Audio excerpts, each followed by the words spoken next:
Welcome to our channel, horror enthusiasts and aspiring writers. Today, we're peeling back the skin of the ordinary and diving deep into the visceral, the terrifying, the spine-chilling world of horror writing. Get ready to explore the dark recesses of the human psyche, the shadowy corners where fear festers, and the unsettling truths that haunt our dreams. We'll be dissecting famous horror stories, examining the elements that made them lodge themselves in our collective nightmares, and extracting key insights to help you craft your own terrifying tales. So, dim the lights, grab a blanket, you'll need it, and prepare to unlock the secrets of crafting truly unforgettable horror. Let the nightmare begin. Stephen King, the undisputed master of horror, understands that true terror often takes root in the fertile ground of childhood. It, a sprawling epic of fear, plunges us into the small town of Derry, Maine, where a group of outcast kids confronts their deepest fears in the form of Pennywise, the dancing clown. Pennywise, with his grotesque grin and balloon-wielding hand, embodies the primal fear of the unknown, the lurking dread that something wicked this way comes. He is a shapeshifter, a predator who preys on the vulnerabilities of children, exploiting their innocence and twisting their perceptions. King masterfully blurs the lines between reality and nightmare, forcing his characters and us as readers to question what is real and what is a figment of our deepest fears. The sewers of Derry become a breeding ground for terror, a labyrinthine underworld where childhood anxieties take on monstrous forms. But it is more than just a monster story. It's about the power of memory, the enduring strength of friendship, and the cyclical nature of evil. The Losers Club, bound together by their shared trauma, must confront not only Pennywise, but also the darkest aspects of themselves and their pasts. King's genius lies in his ability to tap into our primal fears, to awaken the sleeping monsters under our beds and the lurking shadows in our closets. He reminds us that childhood, for all its innocence, is also a time of intense vulnerability, where the world can seem vast, unknowable, and full of unseen dangers. The enduring legacy of it lies not just in its terrifying antagonist, but also in its exploration of the human condition, the ways in which fear can shape us, define us, and ultimately unite us. Think about your own childhood fears. What lurked in the shadows of your bedroom at night? What creatures did your imagination conjure in the dark? Those primal fears, the ones that sent shivers down your spine and made you hide under the covers, those are the seeds of truly terrifying horror. Shirley Jackson's The Haunting of Hill House is a masterclass in psychological horror, a chilling exploration of the ways in which a house can become an insidious character, its walls imbued with a malevolent energy that preys on the vulnerabilities of its inhabitants. Hill House, with its unsettling angles, its labyrinthine corridors, and its oppressive atmosphere, is more than just a setting. It is a living, breathing entity, a malevolent force that seems to pulse with a dark and sinister energy. Jackson masterfully builds suspense through suggestion and implication, allowing the reader's imagination to fill in the blanks, to conjure the horrors that lurk just beyond the periphery of our vision. The house whispers, it groans, it seems to watch and wait, its presence a constant source of unease.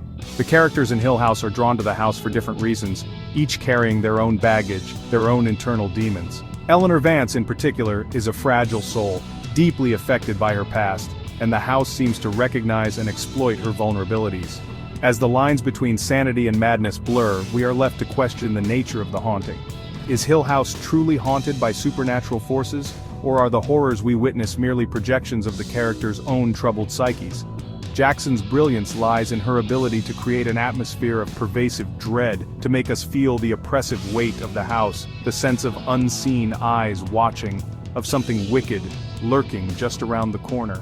Consider the places that have unsettled you, the spaces that seem to hum with a strange energy, the houses that felt like they held their breath as you walked by. Those are the places where true horror resides, the places where the veil between the real and the imagined grows thin, where our deepest fears threaten to bleed into our waking lives. Edgar Allan Poe, the godfather of Gothic horror, understood that true terror resides not in the shadows, but within the twisted corridors of the human mind. The Telltale Heart, a chilling tale of murder and madness, plunges us into the depths of a killer's unraveling psyche, forcing us to confront the darkness that lurks within us all. Our narrator, an unnamed man driven to madness by the vulture eye of an old man, is a study in obsession and paranoia. His descent into madness is a slow burn, a gradual unraveling of his sanity as he becomes fixated on the old man's eye, a seemingly insignificant detail that takes on monstrous proportions in his mind. Poe masterfully builds suspense through his use of language, his words dripping with dread and anticipation. The rhythmic beating of the old man's heart, a faint but persistent sound, becomes a deafening drumbeat in the narrator's mind, driving him to the brink of insanity. The brilliance of the Telltale Heart lies in its unreliable narrator. We are trapped in his mind, forced to witness the world through his distorted lens, to experience his growing paranoia and his descent into madness.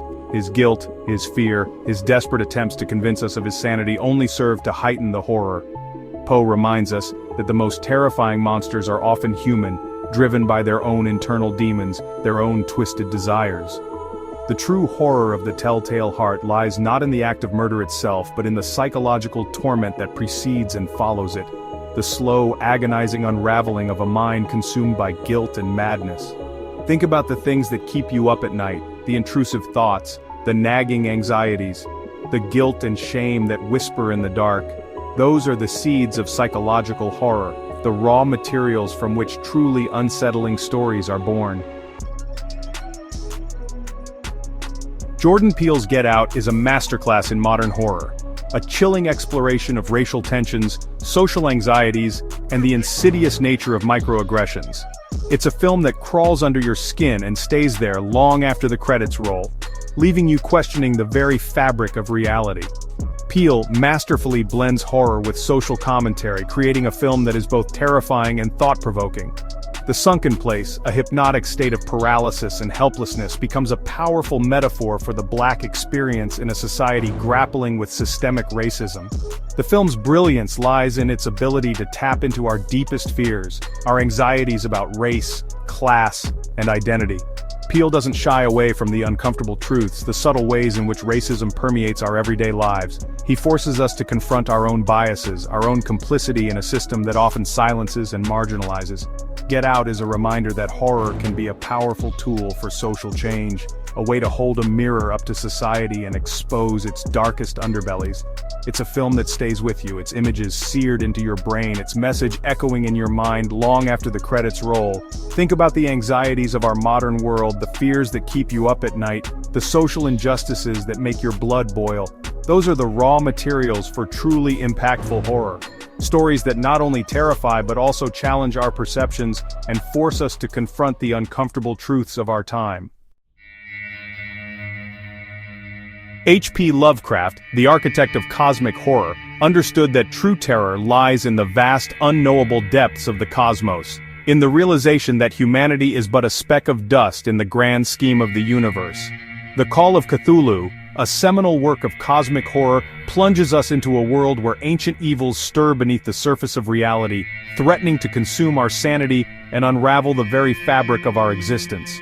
Cthulhu, a monstrous entity with tentacles, scales, and a vaguely humanoid form, embodies the cosmic indifference of the universe. He is a being of immense power, slumbering beneath the Pacific Ocean, waiting to awaken and unleash chaos upon the world. Lovecraft's genius lies in his ability to evoke a sense of cosmic dread, a feeling of insignificance in the face of the vast and unknowable.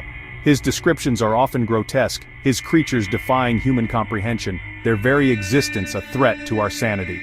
The setting of the Call of Cthulhu is as important as its monstrous antagonist. The story unfolds in a world where the veil between dimensions is thin, where ancient evils seep into our reality, and where humanity's grip on sanity is tenuous at best.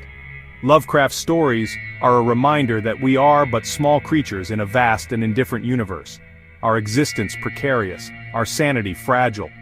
He forces us to confront the terrifying possibility that we are not alone in the cosmos, that there are forces beyond our comprehension, ancient evils lurking in the shadows waiting to awaken. Think about the vastness of the universe, the countless stars and galaxies, the infinite possibilities. Now imagine the horrors that might lurk in those uncharted territories, the ancient evils that might lie dormant, waiting to be awakened. That is the essence of cosmic horror, the fear of the unknown, the realization that we are but insignificant creatures in a vast and indifferent universe. Thank you for joining us on this descent into the heart of horror. We've explored the minds of masters, dissected their techniques, and unearthed the raw, visceral elements that make a story truly terrifying. Remember, the most powerful horror stories are often born from our deepest fears, our anxieties, and the unsettling truths we try to ignore.